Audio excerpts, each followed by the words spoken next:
cement so solidly in your mind what's going on.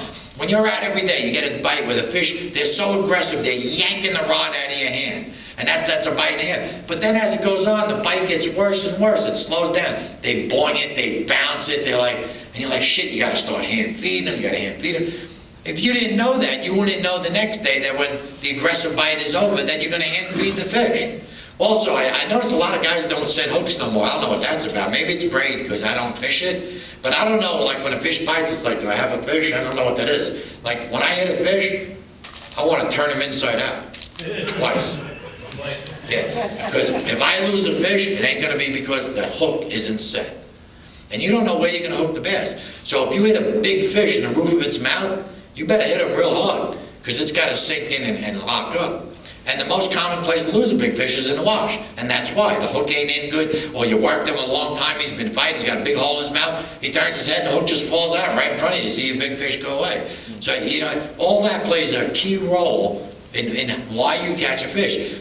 You should never lose a fish. There isn't even a single good excuse to lose a fish, because your equipment should be in top shape all the time. Now, I fish heavy conventional, but you can land the biggest bass in the world on a 10-pound test. I mean, where's he going? You know, unless you're fishing heavy structure with rocks on an open beach, where's he going? Let him go. Everybody gets nervous. They tighten the drag, loosen the drag, let him go. Where's he going to go? Bass are not exorbitant runners. They're not tuna. You know, a 50-pound bass, if he runs 100 yards, he's done. That's a long way. You know? So there's no need to get nervous. When you hook a big fish, and stay put, like stop running up the beach 600 yards. You know, kind of stay put, really lean into that fish, crank down until you get the tension, and then let the rod work the fish. The rod's a shock absorber. That's the separating factor from losing your fish. You want the rod to bend.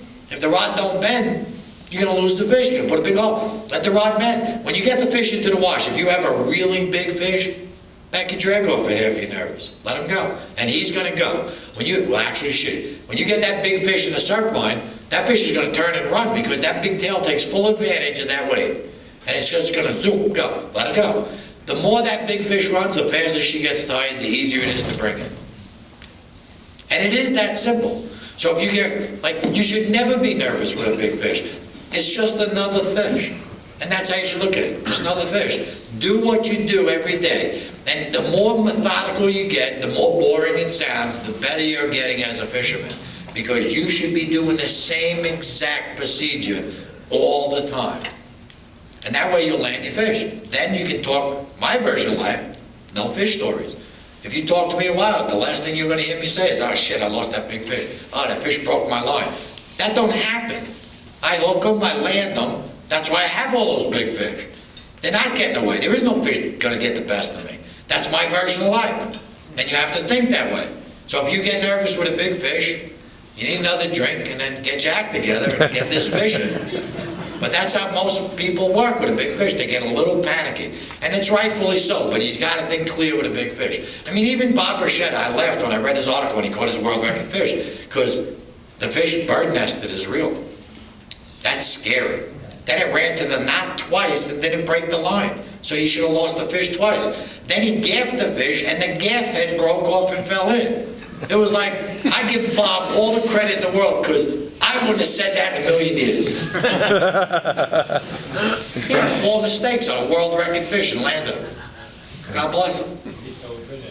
Yeah, well, Al McReynolds dove in after him. Here's another, personally, I think Al's fish was a joke. I think 2 of the commercial fishermen gave it to him when he was passed out drunk, and they didn't know how to get the joke back.